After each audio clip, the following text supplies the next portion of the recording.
Well, having missed out onto the weekend without no Premier League football because had to play the semi-finals of the FA Cup that saw us knock out Brighton by 6 to 7 penalties, and I think it was Lindelof that really pulled out an ice-cold finish into the last sport, and we are into the finale to face Man City in the FA Cup finale that's going to be played on the 3rd of June 2023. Welcome to United Matters channel. How are you guys and where are you watching us from? I go by the names of Rock and David. Smash the like button, comment and share.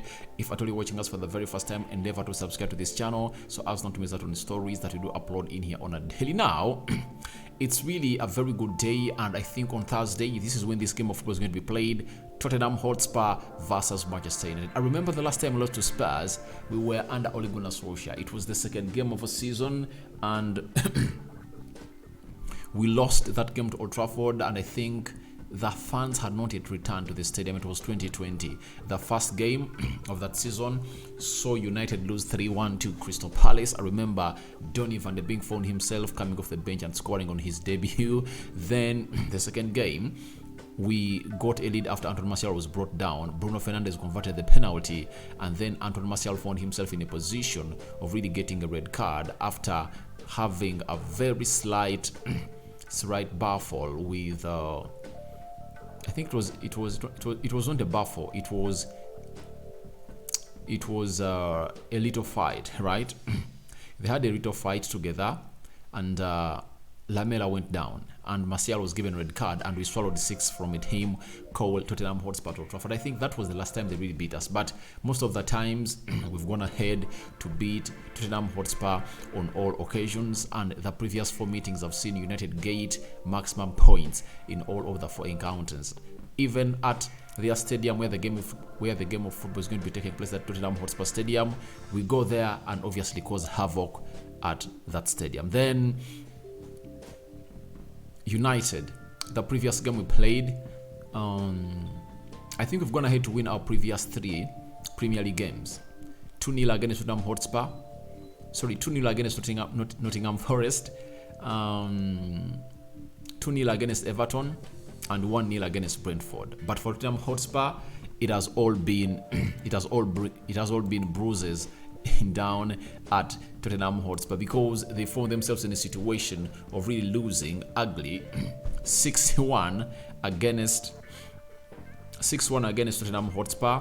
They lost at home to Bournemouth by 3-2, and then they last won a game of football and they beat Brighton at home by 2-1. But if at all you remember that game they really won against Brighton, you remember how VAR failed Brighton to win because Brighton deserved 2 penalties into that game of football. 2 penalties, and there is a goal that was even ruled out, yet the player that scored it was not offside, and a player of Spurs deserved to be sent off. So close to 4 VAR decisions were gotten wrong by VAR. So it shows you how ugly VAR was on the day, and I don't think that Spurs will find themselves in a position of really having the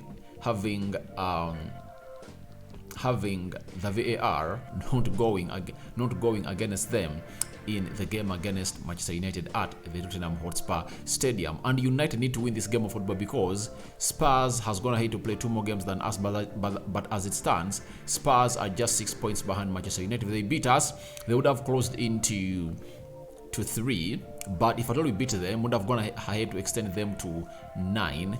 And if at all we win our 2 games have in hand, they're going to have to play ahead of us. They'll be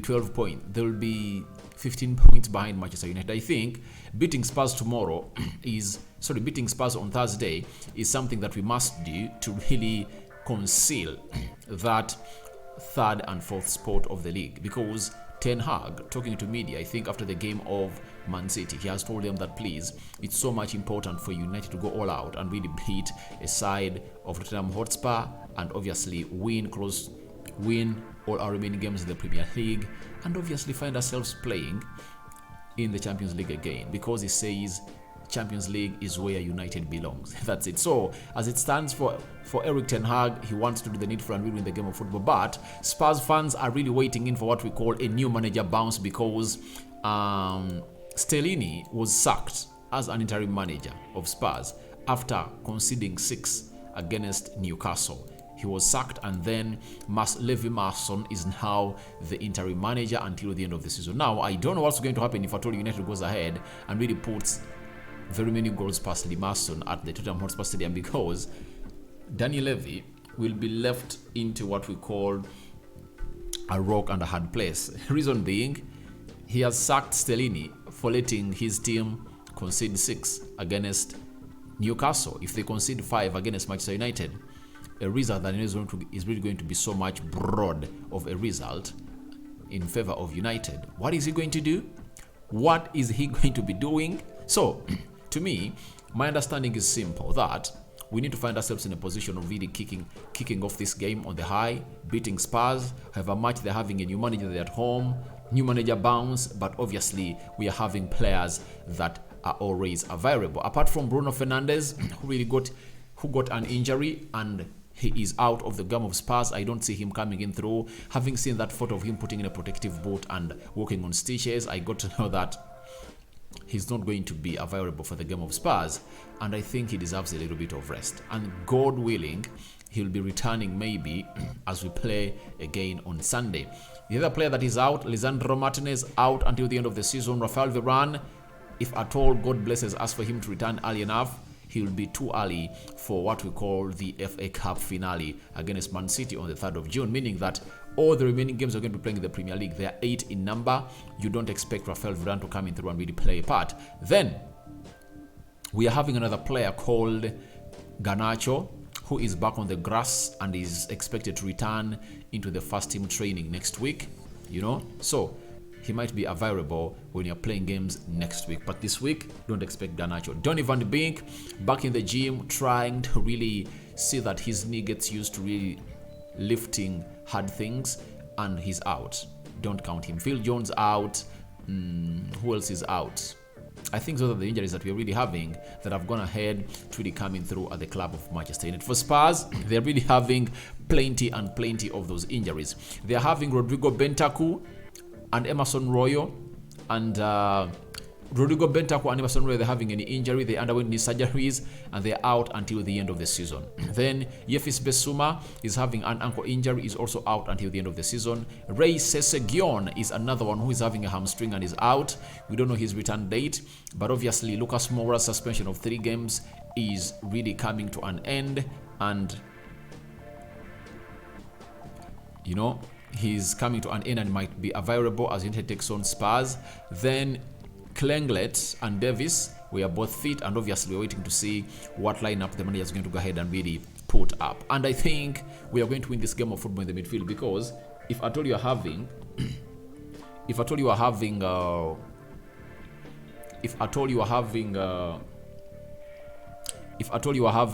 Casemiro, Eriksson facing the midfield of Spurs that is having no Bentancur, no Yefis Bissouma, the only experienced player is Hojbjerg, I think it's good to really think that we can really get a result and obviously beat them badly as we win the midfield battle in there for you. Now, let's go into the predicted starting 11 of Manchester United as we talk on a team known as Spurs, because it's really going to be a very huge one. The stadium that has a capacity of 62,027 people in there for you. So let's wait and see how everything is going to go on and really pan out down there. The system that Erik ten Hag is going to play with: 4-2-3-1, 4 defenders, a double pivot, 3 attack midfielders, and 1 striker. So let's wait and see how this is going to be. Smash the like button, comment and share. So David De Gea, expect him to remain in goal for Manchester United, and unless he gets an injury. The remaining games that we are playing are all going to be seeing David De Gea in between the stitches of Manchester United, improving on his ball distribution. And obviously in the game of Brighton, he pulled up like close to 2 or 3 saves that were really magnificent, and I think he has to be at his best for us to beat Spurs, because when you beat Spurs, I think that's the win that we need to really conceal the top 4. That's it. If we get those wins in, then everything is going to go on as planned. That is for a team known as Manchester United. Right back, I think Dalot, I think he played very many games. He has played the previous 4 games of Manchester United and went ahead to play a full 120 minutes into the game of Brighton, meaning that Aaron Wan-Bissaka was taken off, meaning that the manager was planning for this game on Thursday. So I think Bissaka is going to come in through and play as a right back for Manchester United. Looking great, putting in a very brilliant cut back into that game of Brighton, and it shows you how good this player is getting game in, game out. That is Aaron Wan-Bissaka.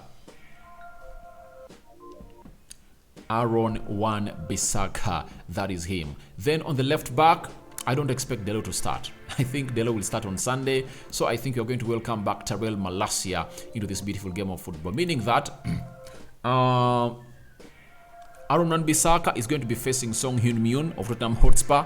Then Malacia will find himself tussle it out with Kulusevski. You know him very well, that right attacking midfielder of a team known as Tottenham Hotspur. Then, if you are to go in the central defense, I think he's going to maintain that central defensive partnership of Lindelof and Luke Shaw, because they really looked great against Brighton. And guys, if at all we kept a clean sheet against Brighton, you know, a better footballing side than Spurs, why shouldn't we keep one when you're playing Tottenham Hotspur? One will argue that they never had Evan Ferguson, guys. But even when they're not having Evan Ferguson, Welbeck is always in the score sheet.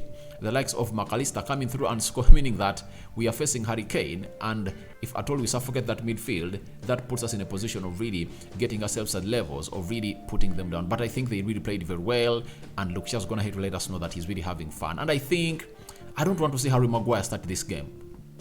I don't want to see Harry Maguire start this game, and Erik ten Hag might find himself making a decision of really trying to bench Lindelof and bring in Harry Maguire, or even play Harry Maguire and Victor Lindelof and play Luke Shaw as the left back. I won't really agree with that. I think it's better we kept Luke Shaw onto the left side of the central defense, and Lindelof played onto the right side of the central defense. I think that will be a better combination for Manchester United. Then let's go to the midfield. I think it's going to be kept the same. That is Casemiro, you know, looking a little bit not sharp, but I think he'll get back with the number of games that are really coming in for him to play. I think he's going to get back to the levels he was with when he really got himself red carded in the game of Southampton. And I think he's really being so much careful, you know, every time he's going in for a tackle, and he doesn't go in for nasty tackles anymore. So that is Casemiro for you. So Eriksen and Casemiro are going to be playing the double pivot according to me, and that is not going to change. Now with Bruno Fernandes out, that calls in for Marcel Sabitzer to play as a central attack midfielder, and I would like to see how Sabitzer behaves when he's playing alongside these players, because I saw him in the game of Sevilla. We played very badly away. In the game of Brighton, he had some spells, beautiful spells, and I think this time around, this is going to be another beautiful game of him to really send a message outside there to Erik ten Hag that please, I need to stay at Manchester United. And the good thing is, each and every time he's played in more advanced position of the midfield, he is really good at shooting. That's it, and getting in goals for Manchester United. So I see him really getting a goal for United on Thursday. That's it. So on the right attacking side of the midfield, it's going to be Anthony, a player that is really improving rapidly, and I think this is the game where he should go ahead and really face the 34-year-old Perisic, and he should really cause havoc to the player in there for you. So to me, I think Anthony is going to have a very big say in the game of Tottenham Hotspur, as he has gone ahead to show to it that even the game of Brighton, he's now so much direct, passing into the final third of the opponent. Though my problem with him is one, he goes in for colors unnecessarily, because there are certain times he shouldn't go in for colors, but I see him trying to go for that back post cross, you know, the cutbacks, being direct, and I like the way he really tracks back. That's it. So I think Anthony is really going to be so much important in the game of football we're going to be playing against Tottenham Hotspur, and he's really looking good. Marcus Rashford, a little bit rusty, but I think this is the game of football where he needs to really raise up and get back to his scoring form, because I think he's now having, 16 goals into the league. That is Marcus Rashford, and we need to see him really getting back to his scoring form. Remember, he played his first full 90 ever since return from injury against he played his first full 90 against a side known as Brighton, and it happened to be 120 minutes. But he returned in the game of Sevilla and he played 45 minutes, meaning that those 2 games are really enough for him to really return to full sharpness and obviously do the needful. He never looked like he can go past a player.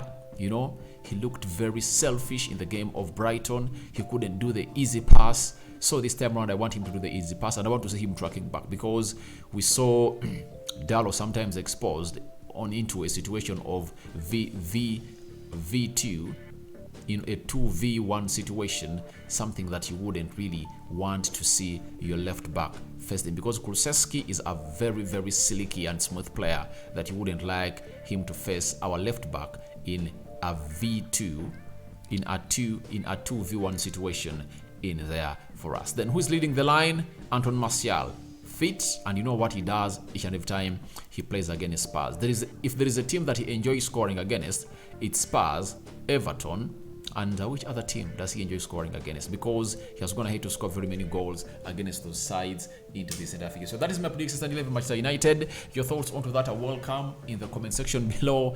And as that slides down, there are certain facts I really want to throw into your eyes before I give you my prediction. These are the facts that I want to throw into your eyes as far as this is concerned. Now we are having one. Tottenham have lost their last 4 Premier League games against Manchester United, last having a longer losing run against them between September and 2021 to September 2024. That was 7. And remember, this time round we beat them at Old Trafford by 2-0. You remember that game, Bruno scored and Fred, and Ronaldo walked off the bench into the tunnel. You remember that game very well? Yes. Then secondly, Man United have won 39 Premier League games against Spurs. No side has beaten an opponent more often in the competition like that. So it shows you that we are really a team that's going to have to beat Spurs left, right, and center. Then Spurs have won just 3 of their 21 Premier League home games against Man United, losing 11 and drawing 7, with these victories all coming consecutively between 2016 and 2018. Then Man United have lost just 1 of their 15 midweek Tuesday, Wednesday, Thursday Premier League games, with 9 wins and 5 draws, and are unbeaten in all 7 such matches this season. Won 5 and drawn 2. So we're having an edge when we play in the midweek. None of Tottenham Hotspur's last 26 Premier League home games have been drawn, while ones of their last 108 at home have finished goalless. It's the longest run any team has had without a 0-0 draw at home in a competition. While Tottenham Hotspur Stadium has 78, is one of just 3 grounds never to see a goalless draw in the Premier League. Those are the facts that I wanted to flash onto your screen to know what this game of football is going to be all about. So my prediction is simple. We are going in for, I think, 3-0, 3-1. If Maguire starts, 3-1. If Luke Shaw and Lindelof start, it's going to be a 3-0 for me at Tottenham Hotspur Stadium. Guys, if Newcastle went ahead and beat 6 to this team, why don't we capitalize onto that and obviously beat them 3 and then go back home and really relax, because they are really a very bad team. I know Harry Kane is going to be there, Luke Shaw and Lindelof have to face him, but if you want to really stop them, just close off Song Heung-min, of which I expect Bissaka to do that job. Close down the midfield, Casemiro, Eriksson, Sabitzer. I think they'll do that. I think Malacia can do a very good job on Kulusevski and stop him from really doing what he does, because if he stopped Saka and he stopped a player known as Riyad Mahrez, then who is this guy to really go past him anyhow like that? So I think we are winning this game of football by 3-0, 3-1. That's my prediction. So guys, your reactions are welcome in the comment section below. Your predictions are too welcome. Don't forget to subscribe to this channel so as not to miss out on stories that we do upload in on a day. Rokan David remains my name. I sign out for now. See you later. We are coming back with the last story of the day. Me out.